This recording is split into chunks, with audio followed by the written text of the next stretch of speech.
నమస్కారం V3 news కు స్వాగతం. లక్ష్యం సమాజహితం. ఏపీ సమాచార స్రవంతికి స్వాగతం. ముందుగా ముఖ్యాంశాలు. ప్రకాశం బ్యారేజీ సమీపంలో బీజేపీ నేతల ధర్నా. రాష్ట్రంలో దేవాలయాలను అభివృద్ధి పరచాలని డిమాండ్.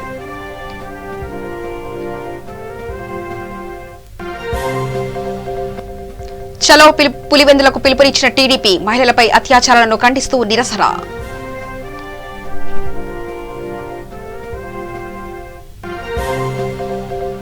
విజయనగరం జిల్లాలో కరోనాపై అవగాహన కార్యక్రమం. కోవిడ్ రెండో దశ వ్యాప్తిపై అధికారులు అప్రమత్తం.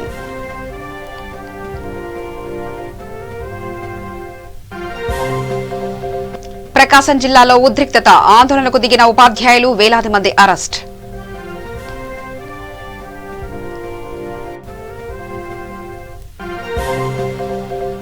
కడప జిల్లాలో క్రికెట్ బెట్టింగ్లపై పోలీసుల చర్యలు. 31 మంది అరెస్ట్. నగదు, గంజాయి స్వాధీనం.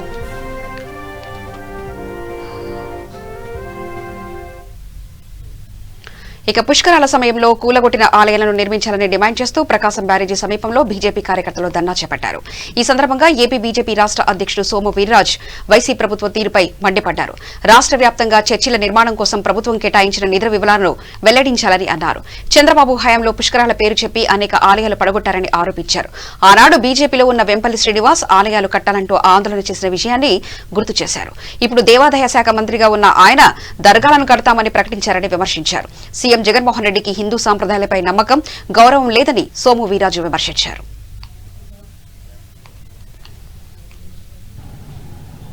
భూగర్భ వినాయకుడి గుడి, ఒడ్డురాయి ప్రజలకి సంబంధించినటువంటి ఈ గుడులను గత ప్రభుత్వం పుష్కరాల సందర్భంగా కూల్చివేసినప్పుడు రాజశేఖర రెడ్డి గారి విగ్రహాన్ని నిర్మించుకుని ఈ ముఖ్యమంత్రి కనీసం హిందూ దేవాలయాల మీద కానీ హిందూ ధార్మిక వ్యవస్థ మీద కానీ నమ్మకం లేనటువంటి వ్యక్తిగా నేను భావిస్తున్నాను. ఎందుచేతంటే ఈ గుళ్ళు అనేకమైన కాలాలుగా కట్టవలసినవి, కడతానని వాడు మంత్రి చెప్పాడు. ఈవేళ ఎందుకు ముఖ్యమంత్రి దీని మీద మాట్లాడరండి? దీని మీద చంద్రబాబు నాయుడు కూడా మాట్లాడాలి. ఆయనే పడగొట్టాడు వీటిని. ఇప్పుడు ఏమంటాడు చంద్రబాబు నాయుడు చెప్పాలి. ఈ గుడులను వెంటనే నియమించాలి, వెంటనే నిర్మాణం చేయాలనేది భారతీయ జనతా పార్టీ ప్రధానమైనటువంటి డిమాండ్తో ఈవేళ ఈ ధర్నా కార్యక్రమాన్ని చేపట్టడం జరిగింది. అలానే ప్రభుత్వానికి ఈ యొక్క దర్గాలకి 5 కోట్ల రూపాయలు రిలీజ్ చేసింది ప్రభుత్వం మొన్న. అలానే ఈ ప్రభుత్వం చర్చలకి 24,000 కోట్ల రూపాయలు రిలీజ్ చేశారు. చర్చలకి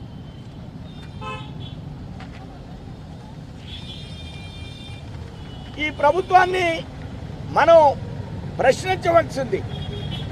చర్చల నిర్మాణానికి ఏ ప్రాతిపదికన ప్రజాధనాన్ని మీరు వినియోగిస్తారు? చర్చలకి నిర్మాణానికి ఏ ప్రాతిపదికన ఆంధ్ర రాష్ట్ర ప్రజల యొక్క ధనాన్ని మీరు వినియోగిస్తారు? ధర్మ పరిరక్షణకి ఏర్పాటు కాబడిన దేవాదాయ ధర్మదాయ శాఖ పనితీరు ఈ రాష్ట్రంలో ఆందోళనకరంగా మారింది. వైసీపీ ప్రభుత్వంలో ఎండోమెంట్ ఆస్తులకు పరిరక్షణ లేకుండా పోయింది. టీటీడీకి సంబంధించినటువంటి 5,000 కోట్ల రూపాయలని సీఎం సొంత నియోజకవర్గంలో మహిళలపై అత్యాచారం చేసి హత్య చేస్తే ఎందుకు స్పందించడం లేదని టీడీపీ తెలుగు మహిళా అధ్యక్షురాలు అనిత ప్రశ్నించారు. దళితులకు అన్యాయం జరుగుతుంటే దళిత హోంమంత్రిగా ఉన్న సుచరిత ఏం చేస్తున్నారంటూ ప్రశ్నించారు. మహిళలపై జరుగుతున్న దాడులకు నిరసనగా చెలో పులివెందులకు పిలుపునిచ్చారు. 19వ తేదీ రాష్ట్ర నలుమూల నుంచి దళితులు పులివెందులకు తరలి రావాలని కోరారు. బాధితురాలకు న్యాయం జరిగేంత వరకు పోరాటం చేస్తామని, పులివెందుల ఘటనే కాదు రాష్ట్రంలో మహిళలపై జరుగుతున్న అఘాయిత్యాలకు నిరసనగా పులివెందులకు వెళ్తున్నట్లు తెలిపారు. చేయటం, వాళ్ళని వేధించటం, ఇంత ఘోరంగా పరిపాలన సాగిస్తున్నారంటే జగన్మోహన్ రెడ్డి గారు ఒక రకంగా చెప్పాలంటే ఒక అరాచక పాలనకి, ఒక ఉన్మాది పాలనకి ఉదాహరణ రేపు పొద్దున్న ఎవరైనా చెప్పాలి అనుకుంటే మా జగన్మోహన్ రెడ్డి గారి పాలన అని చెప్పి చిన్నపిల్లలు కూడా చెప్పే స్థాయిలో ఈరోజు కనిపిస్తూ ఉంది. దళితుల దగ్గర నుంచి మనం మొదలు పెట్టుకుంటే ఈరోజు డాక్టర్ సుధాకర్ దగ్గర నుంచి మీ చిత్తూరు జిల్లాలోనే డాక్టర్ అనితారాణి దగ్గర నుంచి వీళ్ళందరినీ చూసుకుంటే ఉద్యోగస్తులను కూడా మాస్క్ అడిగినందుకు ఒకళ్ళకి పిచ్చోడిని చేస్తారు, మాస్క్ పెట్టుకోలేదని ఒకరిని చంపేస్తారు, పోలీసులు చంపే పరిస్థితి వస్తుంది. ఆఖరికి గట్టిగా అడిగి మీరు చేస్తున్నవి తప్పు అని చెప్తే శిరోముండనాలు చేయించటం అంటే ఇవన్నీ కూడా దళితుల పట్ల ఎంత చిన్న చూపు అంటే దళితుడు అనేసరికి వీళ్ళకి మనిషి లెక్కన కూడా కనిపించలేని పరిస్థితి ఈరోజు జగన్మోహన్ రెడ్డి గారి గవర్నమెంట్లో కనిపిస్తుంది. అట్ ద సేమ్ టైం ఎందుకు నేను ఇంత పర్టికులర్గా చెప్తున్నానంటే ఒక మహిళకి కూడా గౌరవం లేని పరిస్థితి ఈరోజు కనిపిస్తూ ఉంది. ఆయన మంత్రివర్గంలో ఒక 5గురికి మినిస్ట్రీ ఇచ్చేసానా, లేకపోతే ఆయన మంత్రివర్గంలో లేదంటే ఆయన ఎమ్మెల్యేలు 150 మంది ఎమ్మెల్యేలు ఓ 4 ఎమ్మెల్యేలు ఒక 20 మంది ఎమ్మెల్యేలు ఎంతమంది మహిళలు ఎమ్మెల్యేలు అయిపోయారా వాళ్ళు తప్పించి కనీసం వాళ్ళ ఇంట్లో చెల్లి తల్లి కూడా ఆయనకు మహిళల్లా కనిపించాలని పరిస్థితి ఈరోజు కనిపిస్తాం. ఎందుకంటే నేను మళ్ళీ చెప్తున్నా, జగన్మోహన్ రెడ్డి గారు ఈరోజు సీఎం అయ్యారంటే ఆ రోజు ఆయన జైల్లో ఉండేటప్పుడు షర్మిల గారు ఆడదై ఉండి కూడా రోడ్డు మీదకి వచ్చి పాదయాత్ర చేసిన పుణ్యాన ఈరోజు సీఎంగా నిలబడ్డాడు ఆయన. అటువంటిది కూడా చెల్లి కరోనా రెండో దశ ప్రారంభమవుతుందని వైద్యులు హెచ్చరిస్తున్న తరుణంలో అధికారులు అప్రమత్తమయ్యారు. జనసాంద్రత అధికంగా ఉంటున్న ప్రాంతాల్లో ప్రత్యేకంగా అవగాహన కార్యక్రమాలను చేపడుతున్నారు. విజయనగరం జిల్లా రైతు బజార్లో అధికారులు వినియోగదారులకు అవగాహన కల్పించారు. ప్రతి ఒక్కరూ కరోనా నిబంధనలు పాటించాలని సూచించారు.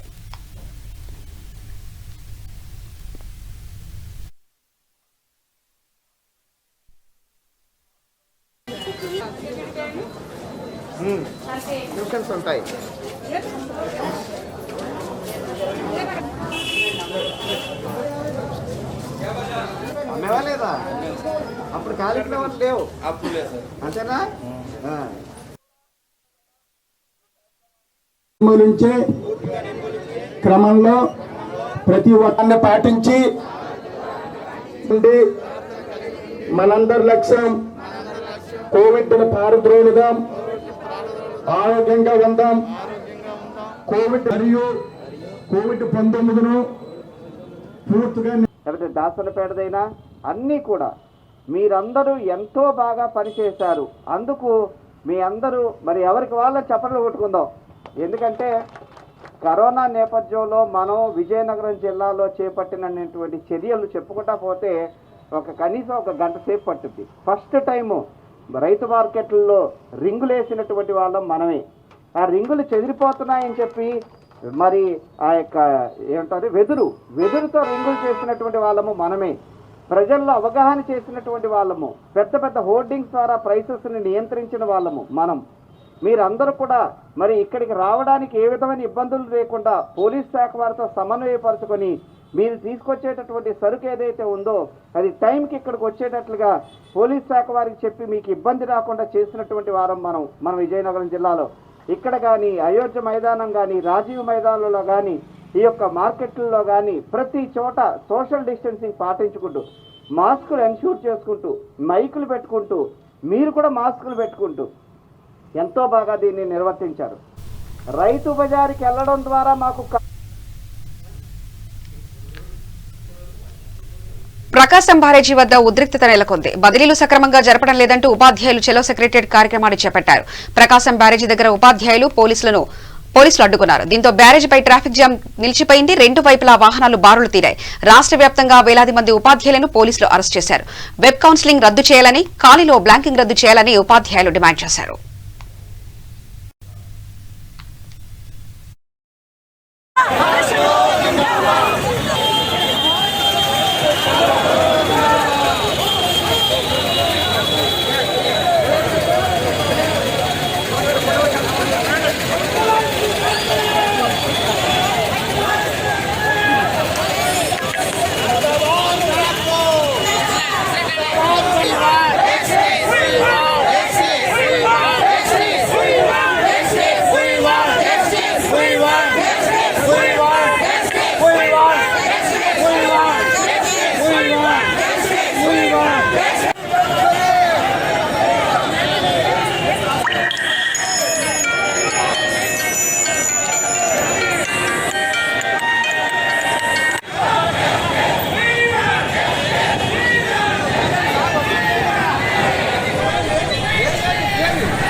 కడప జిల్లాలో క్రికెట్ బెట్టింగ్ నిర్వహణపై పోలీసులు ఉక్కుపాదం మోపారు. పొద్దుటూరులో క్రికెట్ బెట్టింగ్ స్థావరాలపై పోలీసులు దాడులు చేశారు.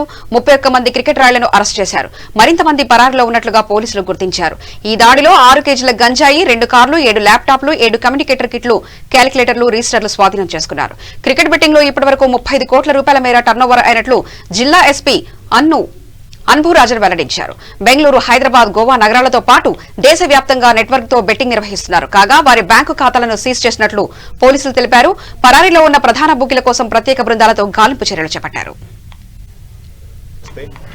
వాటి మేరకు ఒక ఇన్వెస్టిగేషన్ లో 31 మెంబర్స్ ని అదుపులో తీసుకోవడం జరిగింది. ఈ రోజు వీళ్ళందరినీ కూడా జ్యుడిషియల్ రిమాండ్ పెట్టడం జరుగుతున్నాయి. వీళ్ళ స్వాధీనంలోంచి వీళ్ళ అకౌంట్స్, వీళ్ళ బ్యాంక్ అకౌంట్స్ కూడా సీజ్ చేయడం జరుగుతున్నాయి. వీళ్ళ అకౌంట్స్లో దాదాపు 34 crores worth of cash turn ఓవర్గా ఈ గత 6 monthsలో IPL టైంలో జరిగిన ఇవి అన్నీ కూడా సీజ్ చేసి ఈరోజు వీటిని ఐటీకి కూడా పెట్టడం జరుగుతున్నాయి. ఇన్కమ్ ట్యాక్స్ డిపార్ట్మెంట్ కూడా పెట్టడం జరుగుతున్నాయి. అదేవిధంగా వీళ్ళ దగ్గర నుంచి క్యాష్ 1 లక్షం, గాంజా 6 కేజీలు, వెహికల్స్ 2, ల్యాప్టాప్ 7, క్యాల్కులేటర్ 8, కమ్యూనికేటర్ అని ఒక పెద్ద కమ్యూనికేషన్ డివైస్ 2, ఇవి అన్నీ కూడా ఈరోజు స్వాధీనం చేయడం జరుగుతున్నాయి. వీళ్ళ మోడస్ ఏంటంటే, ఇది ఆపరేషన్ కూడా ఏ విధంగా జరిగిందంటే, IPL టైంలో ఒక క్రికెట్ బెట్టర్ని అరెస్ట్ చేస్తున్నప్పుడు అతని దగ్గర ఉన్న ఒక అప్లికేషన్ ఏదైతే ఆడుకోవడానికి అప్లికేషన్ని వాళ్ళు ఈ గ్రూప్లో వీళ్ళకి ప్రైవేట్గా ఒక అప్లికేషన్ పెట్టుకుంటారు.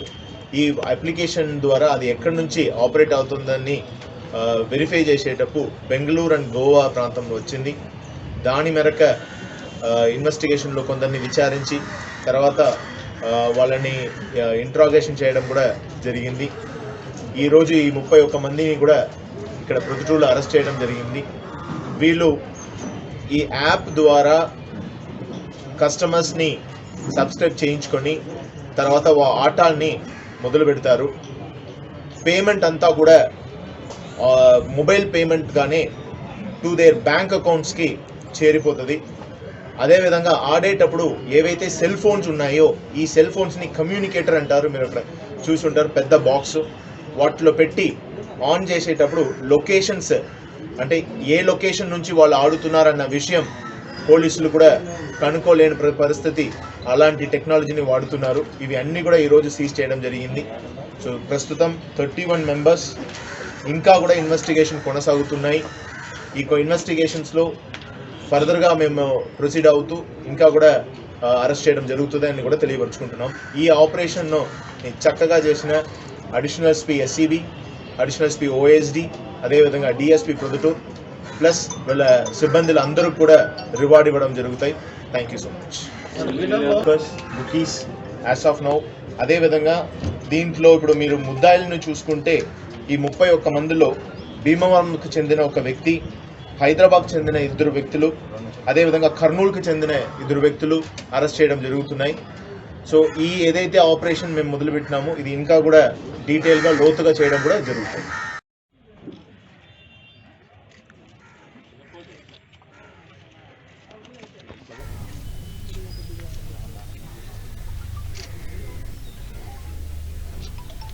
కడప జిల్లా పోలీసు వారు ఈరోజు ఒక మంచి ఎన్ఫోర్స్మెంట్ వర్క్ చేయడం జరిగింది. తిరుమల శ్రీవారిని మంత్రాలయ పీఠాధిపతి శ్రీ సుబుధేంద్ర తీర్థ స్వామీజీ దర్శించుకున్నారు.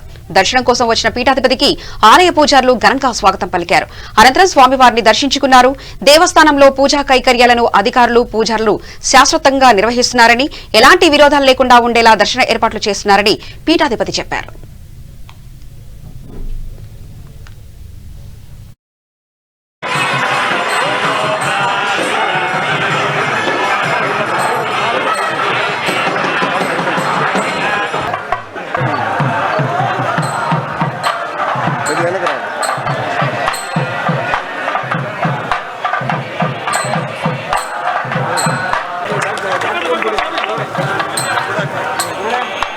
Thank you.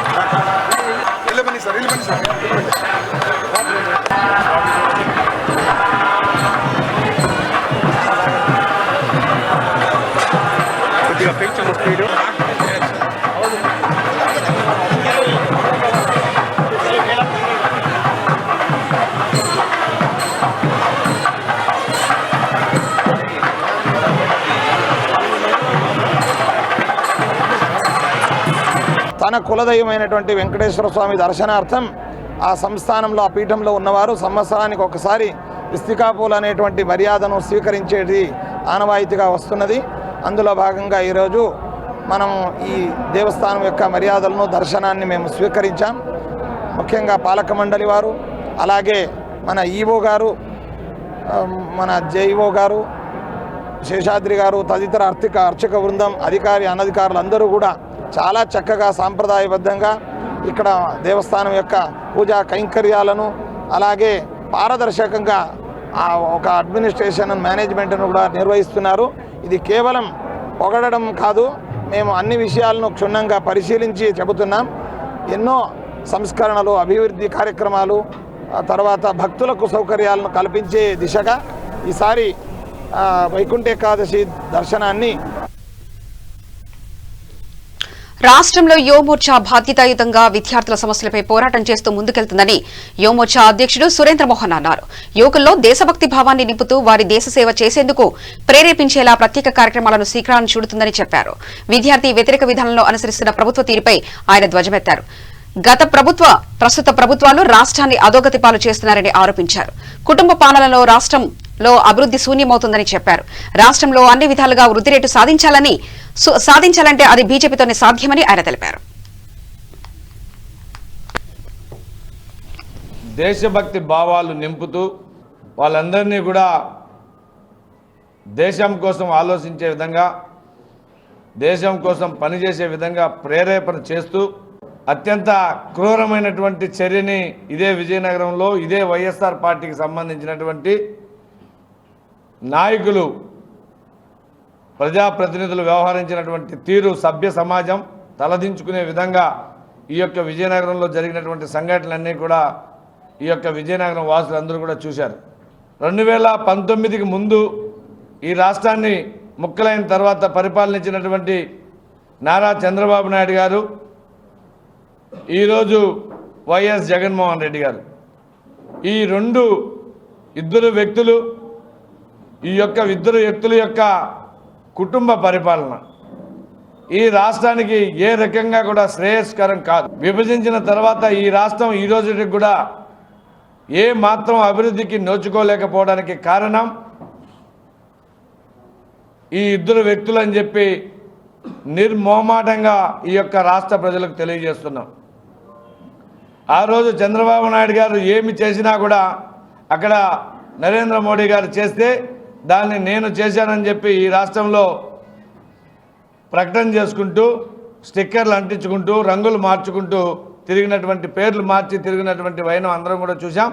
దాని యొక్క కారణంగానే 2019లో వారు గద్దె దిగడం కూడా చూసాం. అయితే సుదీర్ఘమైనటువంటి పాదయాత్ర చేసి అన్ని విషయాలు తెలుసుకున్నాను, నేను మాట తప్పను మడిమ తిప్పనని చెప్పి, నేను విన్నాను, నేను ఉన్నాను అని చెప్పి అందరినీ మభ్యపెట్టి రాజకీయాల్లోకి అధికారంలోకి వచ్చినటువంటి ఈ రాష్ట్ర ముఖ్యమంత్రి జగన్మోహన్ రెడ్డి గారు 19 నెలలుగా ఈ రాష్ట్రంలో ఏం చేశారు అనేటువంటి ప్రశ్నని ఈరోజు భారతీయ జనతా యువ మోర్చా అడుగుతున్నాం. మీ సొంతంగా ఈ రాష్ట్రంలో ఒక్క అభివృద్ధి కార్యక్రమం అయినా మీరు ప్రారంభం చేశారా అని చెప్పి ఈ సందర్భంగా అడుగుతున్నాం. ఏ ఒక్క ఇరిగేషన్ నూజివీడు పట్టణంలోని చిన్నగాంధీ బొమ్మ సెంటర్లో ఎస్ఎఫ్ఐ నూజివీడు పట్టణ కమిటీ ఆధ్వర్యంలో విద్యార్థులు మద్దతుగా ధర్నా నిర్వహించారు. కేంద్ర ప్రభుత్వం తీసుకొని వచ్చిన రైతు వ్యతిరేక వ్యవసాయ చట్టాలను రద్దు చేయాలని, రైతులకు గిట్టుబాటు ధర కల్పించాలని డిమాండ్ చేశారు. ఈ కార్యక్రమానికి ముఖ్య అతిథిగా ఏపీ రైతు సంఘం రాష్ట్ర అధ్యక్షులు వై కేశవరావు హాజరయ్యారు. అనంతరం ఆయన మాట్లాడుతూ కేంద్ర ప్రభుత్వం తీసుకొస్తున్న చట్టాల వల్ల రైతులకు తీవ్ర నష్టం వాటిల్లుతుందని అన్నారు. ఈ కార్యక్రమంలో ఎస్ఎఫ్ఐ నూజివీడు పట్టణ కార్యదర్శి రాజేష్, సోమేశ్వరరావు, నియోజకవర్గంలోని ఎస్ఎఫ్ఐ నాయకులు, పలువురు రైతులు భారీగా పాల్గొన్నారు. ₹2 అగ్రిమెంట్ ఉంటే మిరపకాయలు వాళ్ళు తయారు చేసిన కంపెనీ ఎక్లాక్స్ అనే మందు ఆర్డర్ని మిరపకాయలు మొత్తం కొనకుండా తిరగొడితే దివాళా తీసిన సందర్భం మనం ఎరుగుదాం. గత సంవత్సరమే గుజరాత్ రాష్ట్రంలో పెప్సీ కంపెనీ వాడు బంగాళదుంప రైతులతోటి అగ్రిమెంట్ చేసుకొని వేయించి ఆ రైతుల మీద పక్క రైతుకి 4 దుంపల విత్తనానికి ఇచ్చాడని చెప్పి 11 రైతుల మీద ఒక్కొక్క రైతు మీద ₹1 కోటి పెనాల్టీ విధిస్తూ కోర్టులో కేసేసిన సంగతి ఏడాది క్రితమే జరిగింది. వాళ్ళు చేసిన పాపం ఏంటి అంటే తన పక్కన ఉన్న రైతుకి విత్తనానికి ఇచ్చాడట. తెర ఇప్పుడు వాడు అమ్మేది ఎంత అంటే రైతులకి కిలోకి ₹8 ఇస్తున్నాడు బంగాళాదుంపలో. ఇక్కడ ₹40 అమ్ముతున్నప్పటికీ రైతు ₹8 ఇవ్వాలి అగ్రిమెంట్ ప్రకారం. అదే ₹8 కిలో బంగాళాదుంపలు కొని మన బడ్డీ కొట్లలో, బస్ స్టాండ్లలో, రైల్వే స్టేషన్లో అన్ని చోట లేస్ అనే ప్యాకెట్లు పెట్టి అమ్ముతూ ఉన్నాడు. కిలో బంగాళాదుంపలతో తయారైనటువంటి కిలో లేస్ ప్యాకెట్లు ₹340 అమ్ముతున్నాడు. ₹8. తిరుపతిలోని తిరుచానూరు పద్మావతి కోవిడ్ సెంటర్ కార్మికులు ఆందోళన బాటపట్టారు. 6 నెలలుగా వేతనాలు ఇవ్వట్లేదని, జీతాల కోసం ప్రశ్నిస్తే విధుల్లో నుంచి తొలగించారని వారు ఆరోపించారు. ప్రభుత్వం స్పందించి తమకు న్యాయం చేయాలని డిమాండ్ చేశారు.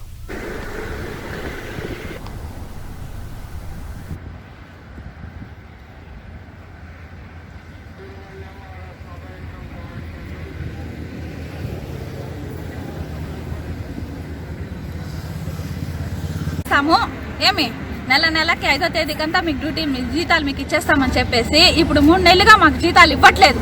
అడిగితే మీ జీతాలు 5వ తేదీ 10వ తేదీ అంటున్నారు, కానీ మా జీతాలు అడిగితే మొన్న 15వ తేదీ మేము 5వ తేదీ వచ్చి ఇక్కడ కూర్చొని ధర్నా చేసాం. ధర్నా చేస్తే 15వ తేదీ పడుతుంది కంపల్సరీ, మేము ఏదో ఒకటి చేస్తామని చెప్పారు. కానీ ఈ రోజు వస్తే ఈరోజు మేమేం చేయలేము, మీతో మాట్లాడంటే పెద్దవాళ్ళం కాదు అనేసి లక్ష్మీ మేడం కనీసం ఈ సమాధానమే చెప్పేసేలారు మాకు. మీతో మాట్లాడంత పెద్దవాళ్ళం అయితే మేం కాదు, మీరంత. నమస్తే సార్, నా పేరు హిమబిందు. నేను ఇప్పుడు 5 నెలలుగా పద్మావతి క్వారంటైన్లో పనిచేస్తున్నాను. మేము చేరిన స్టార్టింగ్లో ఏం చెప్పారంటే నెలలో 1వ తేదీ 2వ తేదీ లోపల మీకు శాలరీ పడిపోతున్నాయన్నారు. సరే అని చేరినాము. పనికి చేరిన తర్వాత నెల లాస్ట్ 25వ తేదీ పైన జీతం పడింది. ఏం సార్ ఇట్లంటే లేదమ్మా ఈ నెలలోనే మీకు ప్రతి నెల జీతాలు పడతాయని అప్పుడు చెప్పినారు. ఇప్పుడు మాకు జీతాలు పడి 3 నెలలు అయింది. ఈ 3 నెలలకు గాను ఫస్ట్లోనే సార్ జీతాలు పడలేదు ఏం సార్ అని అడిగితే 5వ తేదీ అన్నారు. 5వ తేదీ పోయిన తర్వాత మళ్ళీ 15వ తేదీ అన్నారు. 15 నుంచి 20 నెలల లాస్ట్లో అన్నారు. అలాగే 2 నెలలు చేస్తున్నారు. ఇప్పుడు పండగకు ముందు పడిపోతుందమ్మా, మీకు పండగ భయం లేదన్నారు. మళ్ళీ పండగ రోజు అడిగితే ఏం చేసేదమ్మా, జీతాలు మా చేతుల్లో కూడా లేదు, పైనుంచి రావాలి, మీకు ఎట్లయినా 3 నెలలు జీతాలు పడిపోతుంది అన్నారు. సరే అన్నాము. మళ్ళీ మొన్న అడిగిన దానికి గట్టిగా అడిగిన దానికి జీతాలు అయితే ఇప్పుడు లేదు, మీరు అట్లా జీతాలు అయితే అడిగే పని పెట్టుకోండి, మీరు మైండ్లో ఒక మాట ఫిక్స్ అయిపోయి నెల జీతాలు. నా పేరు దిలీప్, నేను పద్మావతి క్వారంటైన్లో గత 6 నెలల నుంచి పనిచేస్తున్నాను. నేను రాష్ట్ర తరపు నుంచి వచ్చినాను. ఇక్కడ జాబ్లో చేర్చుకున్నప్పుడు కరెక్ట్గా 5వ తేదీ నుంచి 10వ తేదీ లోపల మీకు జీతాలు వేసేస్తాము, మీకు అందరికీ శాలరీలు పడిపోతాయి, ఏం ఇబ్బంది లేదు అని చెప్పినారు. బట్ 1 మంత్ అయితే మేము పట్టుకుంటామని చెప్పినారు. అదేవిధంగా 1 మంత్ పట్టుకున్నారు. ఆ తర్వాత మంత్ అయినారు. గత 3 మంత్స్ అయిపోనిచ్చి తర్వాత గత 3 నెలల నుంచి కూడా మాకు వేతనాలు అనేది కన్నా ఆపేసినారు. ఎంతమంది జాయిన్ అయినారు? 130 మంది క్వారంటైన్లో పనిచేయడం జరిగింది. ఇప్పుడు ఎంతమంది పనిచేస్తున్నారు? ఇప్పుడు 30 మంది మాత్రం పనిచేస్తున్నారు. 105 మందిని నిర్దాక్షిణంగా బయట ధర్మేసినారు. అట్లా మీరు పై అధికారులకి ఏమన్నా చెప్పారా? మేము పై అధికారుల దాకా వెళ్ళాము. ఇక్కడ మేము ధర్నా చేసినాం. ఇక్కడి నుంచి మా స్థానిక ఎమ్మెల్యే చెవిరెడ్డి భాస్కర్ రెడ్డి సార్ దగ్గరికి కూడా వెళ్ళాము. సార్ కూడా ఏం స్పందించలేదు. అటు నుంచి మేడం లక్ష్మీ మేడం కూడా చెప్పాము, ఎవరెవరికో చెప్పాము, అధికారులకు అందరికీ చెప్పాము. ఎవరు కానీ మాకు న్యాయం చేయలేదు. ఈరోజు పొద్దున్న నుంచి కూడా మేము ఇక్కడే ఉన్నాము. పొద్దున్నే మేడం కూడా వచ్చి మీకు ఇష్టం వచ్చినట్టు చేసుకోండి అనే దీంట్లో అందరికీ దండాలు పెట్టి వెళ్ళిపోయింది. మేము కూడా గోవిందలు పెట్టగలుగుతాం. కానీ శ్రీకాకుళం జిల్లా జీసిగడ మండలం వాడ్రంగి గ్రామంలో ఈ నెల 4వ తేదీన గేదెల అచ్చన్న అనే మహిళ ఇంట్లో జరిగిన దొంగతనం కేసును పోలీసులు ఛేదించారు. దర్యాప్తు చేసిన పోలీసులు నిందితుడిని అదుపులో తీసుకుని అతని వద్ద నుంచి 13 తులాల బంగారాన్ని స్వాధీనం చేసుకున్నారు. నిందితుడిని రిమాండ్కు పంపుతున్నట్లు పాలకొండ డీఎస్పీ శ్రావణి తెలిపారు. పోలీస్ స్టేషన్ లిమిట్స్ లో జరిగిన హౌస్ బ్రేకింగ్ కి సంబంధించి నేరస్తుల్ని పట్టుకోవడం జరిగింది పోలీస్ డిపార్ట్మెంట్. దీంట్లో భాగంగా 3 lakhs వర్త్ ప్రాపర్టీని మేము రికవర్ చేశాము. కంప్లైంట్ ఇచ్చిన ప్రాపర్టీ అంతా ఇంటాక్ట్ మేము పట్టుకోవడం జరిగింది. కంప్లైంట్ పేరు వచ్చేసి గేదెల అచ్చతమ్మ. ఈమె తన వర్క్స్ చేసుకోవడానికి ఇంట్లో నుంచి బయటకు వెళ్తా ప్రాపర్టీ అంతా బీరువాలో పెట్టుకెళ్ళింది. తను ఇంటికి మళ్ళీ తిరిగి వచ్చేసరికి బీరువా బ్రేక్ అయి ప్రాపర్టీ అఫెన్స్ జరిగింది. ఈ అఫెన్స్ వచ్చేసి 4th జరిగిందండి. సో మేము నిన్న ఈ అక్యూజ్ని అరెస్ట్ చేసి ప్రాపర్టీ అంతా ఇంటాక్ట్ రికవర్ చేయడం జరిగింది. ఇన్ఫాక్ట్ మా టీం చాలా వర్క్ చేసింది దాన్ని పట్టుకోవడానికి. CI Rajam rural and SI జయసింగడం డిఎస్ అండ్ టీం చాలా బాగా వర్క్ చేశారు. వర్క్ చేసి ఆ నేరస్తుని పట్టుకోవడానికి. మైనరా లేకపోతే మేజర్ మేడం? అసలు ఎందుకు చేయవలసి వచ్చింది మేడం? ఇలా బెట్టింగ్ కానీ ఏమైనా? బెట్టింగ్ అదేం లేదు, బట్ జెలసీ వల్ల వాళ్ళు వెల్ ఆఫ్ ఉన్నారు, వీళ్ళకి మాకన్నా అనేసి జెలసీతో చేశారు. విశాఖ జిల్లా నక్కపల్లిలో ఆధునీకరించిన పోలీస్ స్టేషన్ ను నర్సీపట్నం ఏఎస్పీ తుహిన్ సిన్హా ప్రారంభించారు. తొలుత సిబ్బంది నుంచి గౌరవ వందనం స్వీకరించిన ఏఎస్పీ అనంతరం పోలీస్ స్టేషన్ పరిసరాలను పరిశీలించి స్టేషన్ రికార్డులను తనిఖీ చేశారు. పెండింగ్ లో కేసుల వివరాలను నక్కపల్లి సీఐ విజయ్ కుమార్, ఎస్ఐ అప్పన్లు అడిగి తెలుసుకున్నారు. డీసీపీ ఆదేశాల మేరకు రాష్ట్ర వ్యాప్తంగా పోలీస్ స్టేషన్ల ఆధునీకరణ జరుగుతుందని ఏఎస్పీ తెలిపారు. ఈ కార్యక్రమంలో Nakkapalli circle inspector Vijay Kumar, SI Appanna సిబ్బంది పాల్గొన్నారు.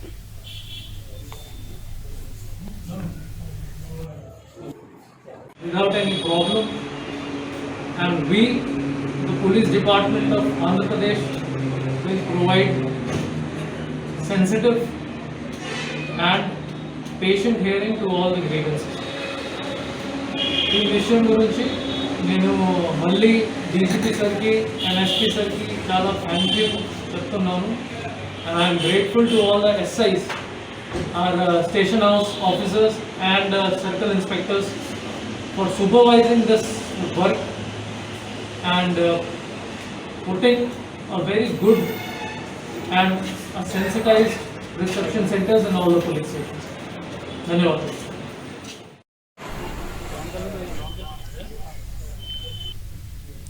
విజయవాడ నూజివీడులో భారీ అగ్ని ప్రమాదం చోటు చేసుకుంది. ఈ ప్రమాదంలో అధిక సంఖ్యలో పూరిళ్లు దగ్ధమయ్యాయి.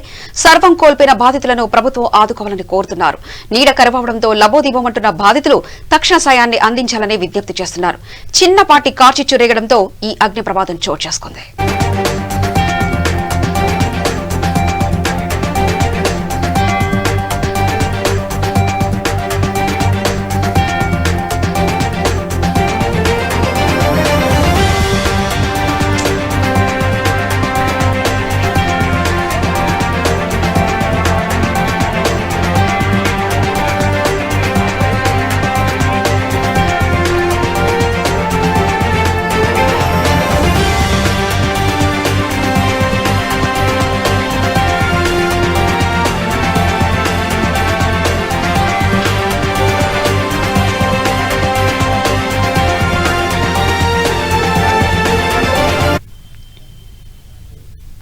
వార్తలు ముగించే ముందు ప్రధానాంశాలు మరోసారి చూద్దాం.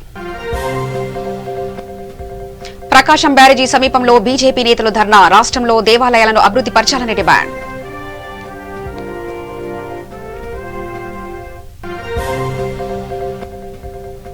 చలో పులివెందులకు పిలుపునిచ్చిన టీడీపీ. మహిళలపై అత్యాచారాలను ఖండిస్తూ నిరసన.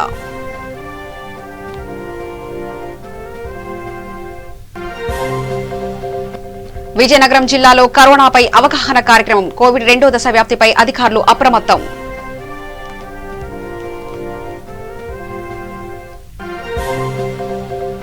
ప్రకాశం జిల్లాలో ఉద్రిక్తత. ఆందోళనకు దిగిన ఉపాధ్యాయులు, వేలాది మంది అరెస్ట్.